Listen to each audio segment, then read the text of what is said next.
What happens when the king of rock and roll is publicly pranked by his own wife? Not what you'd expect.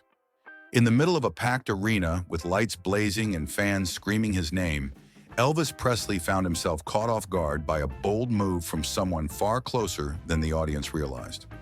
One night, desperate for his attention, Priscilla made a surprise appearance on stage. But instead of the reaction she hoped for, she was left standing alone, frozen in front of thousands, as Elvis turned the tables in a way no one saw coming. This isn't just another backstage story.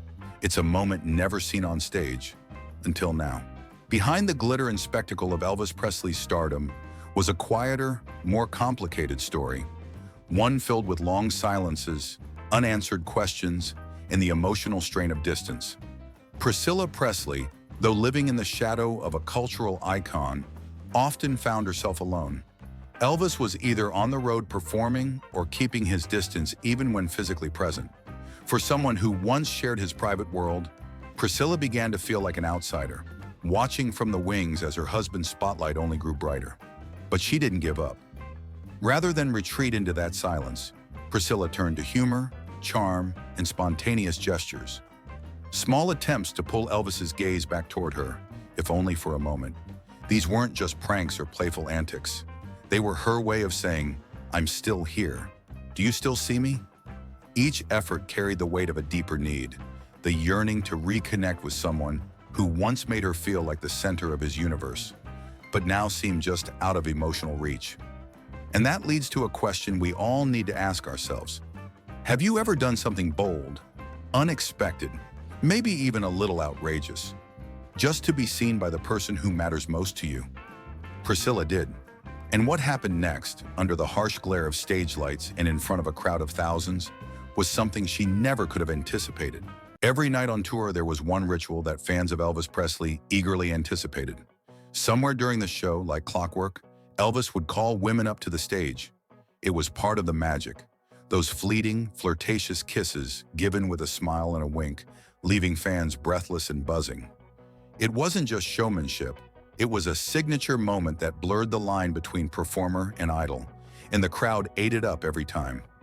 On one of those nights, hidden among the usual crowd of eager admirers, a figure stepped forward, elegant, poised, and cloaked in a sleek black dress. The fabric clung just right, accentuating every graceful movement, and a hood framed her face in shadows. It was daring, yes, but it was also a calculated move. She knew what she was doing. The woman blended in effortlessly with the others, but there was an edge to her confidence, a silent challenge beneath her polished exterior. As she turned to face the crowd, a collective gasp rippled through the room. With her long, dark hair falling just right, concealing the strap behind her neck, she appeared from behind to be completely bare from the waist up. The illusion was so convincing, the audience froze.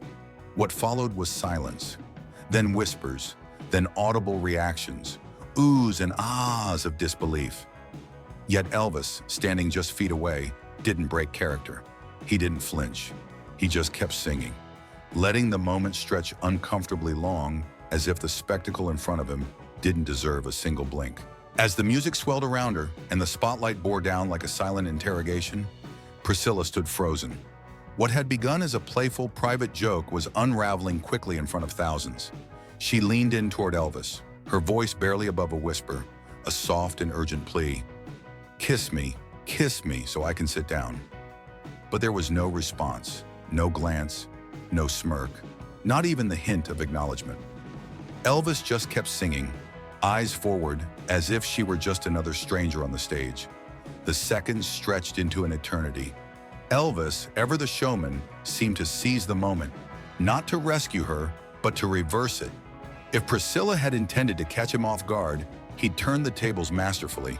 He let the spotlight linger on her, let the crowd's confusion simmer into curiosity. And still he sang, letting her stand in that vulnerable space, not as a wife or a partner, but as a prop in a show now spiraling beyond her control. Can you imagine it? Standing center stage, every pair of eyes fixed on you, your heart racing with embarrassment, while the one person who could end it with a single gesture chooses not to. It wasn't just the silence that echoed, it was the sense of exposure, of being truly seen, yet completely overlooked.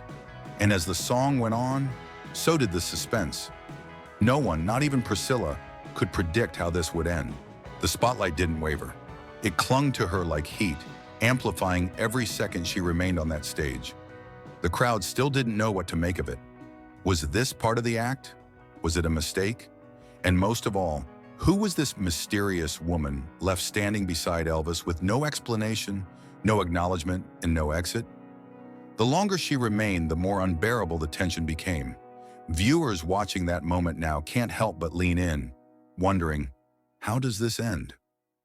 In her memoir, Elvis and Me, Priscilla later revealed the deeper layers beneath what seemed like a harmless prank. She admitted with painful honesty that these jokes she played weren't just for laughs. They were silent cries for connection. "The jokes I played on him were also efforts to get his attention," she wrote. This night was no different. As she stood there in front of thousands, her heart wasn't pounding with performance nerves. It was pounding with the hope that maybe, just maybe, this stunt would finally make him look at her, really look at her. Because even behind closed doors, Priscilla often felt invisible. Despite their intimate bond and shared life, she found herself constantly trying to win him back, competing not just with fans or fame, but with his growing distance. Elvis was a man pulled in every direction by his career, his image, his inner world. And in that tug of war, Priscilla was often left reaching out to someone who was physically there, but emotionally out of reach. Wearing revealing dresses, making jokes, trying to provoke a reaction, these were her quiet battles to be seen again. And so, what unfolded on that stage wasn't just an awkward moment or a misunderstood joke. It was a reflection of something deeper. Years of emotional effort condensed into a single, excruciating spotlight. What the audience witnessed was the surface. What Priscilla experienced was a lifetime of longing, crystallized into one night where the person she loved most in the world had the power to save her from humiliation, and chose not to. And yet the end of that moment was still coming, and no one saw it coming. And then, just when the tension felt like it might snap in two, Elvis finally turned. Without missing a beat in the music, without a hint of hesitation, he leaned in and planted a dramatic kiss on her lips. It was bold, theatrical, and totally unexpected. The audience roared with approval, the kind of electric response only a star like Elvis could summon with a single move. In that instant, the mood shifted from confusion to excitement. But for Priscilla, the applause didn't wash away the discomfort. It only amplified it. As if nothing unusual had just happened, Elvis turned to the crowd and casually introduced her. His wife, his Priscilla. To the audience, it may have seemed like a charming reveal, a surprise cameo wrapped up in romance. But Priscilla knew better. That kiss wasn't just affection, it was a finale to a performance she hadn't agreed to. It was his way of reclaiming the narrative, of taking control back from the prank and reasserting his power over the moment. It left her more exposed than she ever anticipated, not just in appearance, but in spirit. With the crowd still buzzing, Priscilla walked back to her seat, her heels clicking softly against the stage, her face flushed with a complex mix of emotions. On the surface, it was embarrassment, deep, searing, and impossible to hide. But under that was something heavier. She had tried to reach out with playfulness, to create a moment of connection in the most public of places. And instead, she found herself at the center of a spotlight she didn't ask for, the butt of a joke she never intended to be a part of. This was supposed to be lighthearted, a moment of mischief between two people who shared a private life behind the glitz. But what actually unfolded felt more like a reminder of how easily she could be overlooked, how vulnerable she really was. Even in a crowd that cheered her name, the line between intimacy and isolation, between humor and humiliation, blurred that night. And for Priscilla, the memory wouldn't fade with the stage lights. It would linger, a silent echo of how far she was willing to go to be seen, and how far away he still felt. In the quiet spaces between public appearances and backstage glamour, Priscilla Presley found herself constantly searching for ways to hold her husband's attention. She began experimenting with her appearance, daring, skin-bearing dresses, Delicate fabrics that clung like whispers to her skin, and bold choices that turned heads wherever they went. It wasn't vanity, it was strategy. Her style became a silent language. Each outfit a carefully chosen message that said, "Look at me, choose me." She paired those looks with lighthearted teasing, inside jokes in vulnerable moments when she let her true feelings show, hoping to crack through the wall that seemed to be growing between them. It worked, at least in part. Elvis noticed. So did everyone else. One night, when a friend made a remark about Priscilla's provocative appearance, teasing Elvis about the attention she was drawing, Elvis snapped back with a grin. "You're going to have problems of your own if your wife goes out in the street looking like that." It was the kind of comment that said more than it seemed. Pride flickered beneath his words, but so did possessiveness. He liked the way she turned heads. He liked being the man whose wife caused a stir. But none of that brought her closer to his heart, because admiration wasn't the same as intimacy. Elvis may have loved showing Priscilla off, letting the world see her as a trophy on his arm. But what she truly wanted was something quieter, something deeper. She wasn't dressing up for applause from strangers. She was trying to capture the gaze of the man who once made her feel like she was the only woman in the world.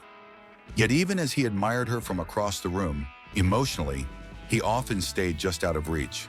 And that contradiction, being desired but not truly seen, was perhaps the most painful spotlight of all.